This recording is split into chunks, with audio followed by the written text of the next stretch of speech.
August, so there is light at the end of the tunnel. Cold fronts not too far away, and I'm talking real cold fronts. We are going to get a taste of some of those cold fronts next week. More on that in a moment. We're under mostly clear or clearing skies outside after another day of some scattered showers and thunderstorms. Rain is gone now. Not going to see much. Most of the models fairly quiet in our rain chances, so not a whole lot of relief from the heat again tomorrow. Another heat advisory, feeling like 112. It does look like we may be a couple of degrees hotter as far as our temperatures and the heat indices for Sunday. So Sunday right now looking to possibly be an excessive heat warning. So just use caution if you are going to be outside. Now this weekend, late Sunday, we do have a chance for some rain, but that rain probably doesn't move in until later in the evening. So our temperatures won't really be affected by that rain chance. 70s and 80s, still 88 degrees right now at Lakefront, just with the lake water temperatures at almost 90 degrees.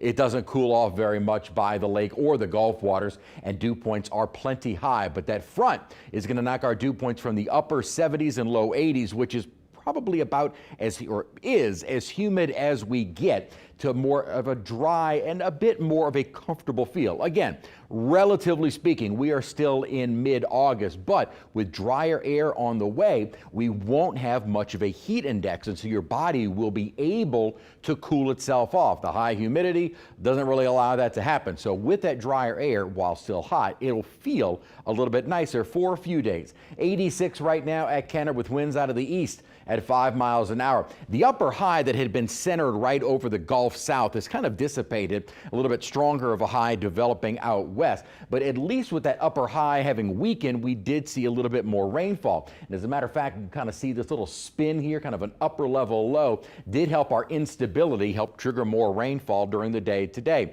The upper high, though, that I'd mentioned is out to our west, is going to build a little bit more over us, so I don't think we're going to see much in the way of rainfall. However, we're going to be right along kind of that outer periphery, and it does look like by late Sunday, an embedded disturbance will kind of ride along this flow and bring in some chances of storms late Sunday into early on Monday. This upper pattern with the deepening trough is also going to move through what we call a backdoor cold front, meaning it's coming from the northwest or northeast to the southwest. That is what's going to bring in some drier air, and so our dew points from the upper 70s and even lower 80s will be falling late Monday and into Tuesday. I think Tuesday morning you'll feel the difference with that drier air in place, and for a few afternoons it'll actually be bearable. Still running above normal. Normal high is 92, lower to mid 90s, but at least it will have a bit more of a comfortable feel. Again, relatively speaking, it is still August. 40% chance for storms, mainly later in the night and overnight.